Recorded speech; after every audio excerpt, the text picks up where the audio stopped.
खुलुमबाय गोजोन फुंबिलिनि गासैबो बड'लेण्ड बुब्लिनि अनसायगिरिफोरखौ बरायग्रोबाय। दिनै 16 जुलाइ मंगलबारनि फानजामुथिखौ फरायथिनो लादों आं उदांस्रि मोसाहारिया। फानजामुथिनि गिबियाव दं मेष राशि।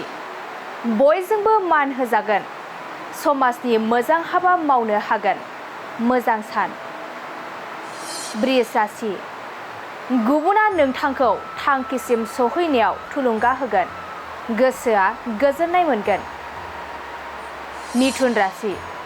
नखरनि हाबायाव गिदिर बिबान मोनगोन, बरादा जोबोरैनो मोजां जागोन। कर्कट राशि।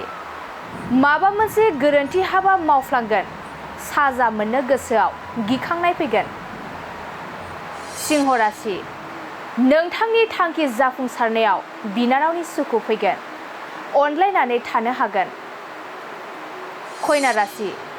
बेफार फालांगि खालामनायाव खहा जागोन, रांखावरि जोबलांगोन। तुला राशि। माबाफोर आनजाद होदोंब्ला उथ्रिसारनो हागोन, नखराव गोजोन फैगोन। वृश्चिक राशि। देहायाव सानाय सुनाय सोमजिगोन, सावस्रिया जोबोरैनो लोरबां जागोन। धनु राशि। नोंथाङा गोदान रादाय खानो हागोन, नखराव खुसि फैगोन, गोथार सान जागोन। मकर राशि। नोंथाङा आद्रा जानानै थानाय खामानिखौ मावफुंनो हागोन, साना गाहामैनो बारलांगोन। कुम्भ राशि। गोजान लामा दावबायनायाव खैफोद सोमजिगोन, सांग्राङै थानाया गाहाम जागोन। मीन राशि। गोसोनि साननाय हनायफोरा फेलें थांगोन, दुखु दाहाजोंनो साना बारलांगोन। दिनै सानसेनि राशि फरायथिनायाबो एसेनोसै। आसा खालामो नोंथांनि दिनैनि साना मोजाङै मोजां थांगोन, बेखौ बड'लेण्ड बुब्लि नखरनिफ्राय मिजिंथिबाय। गोजोन्थों। मोनसे फोसावथाय नोंथांमोननि थाखाय मोनसे गोजोनथाव खौरां लानानै फैदों। चिरां जिल्लानि सिङाव थानाय काजलगावनि सिफुं हटेलखौ गुवाहाटी नोगोरनि साखाथियाव थानाय सानसारियाव गोदानै मोनसे सिफुं हटेल ब्रान्च खुलिनाया नोंथांमोननि थाखाय गोजोनथाव खौरां लानानै फैदों।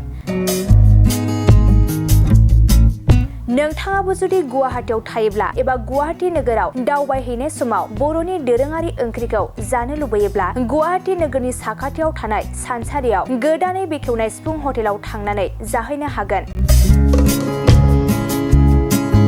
बे सिफुं हटेलाव नोंथाङा बाङाय बेसेनावनो बर'नि गोबां गुबुन गुबुन दोरोङारि जाग्रा ओंख्रिफोरखौ मोननो हागोन। अनला दाउ, सबाय दाउ, अमाजों नारजि, मैथा अमा, ना बाथोन, थारुन ना, थारुन अमा आरो गोबां बायदि बायदि बर'नि ओंख्रिखौ बे बर'नि सिफुं हटेलाव मोननाय जायो। सोरबाफोर जुदि बे सिफुं हटेलाव बर'नि संनाय खावनायखौ जानो थाखाय सिगांग्रो अर्डार हरनोब्ला नैबे 9864747796 9954772037 जामबुं नम्बराव कल खालामनानै बुकिं खालामहरनो हागोन।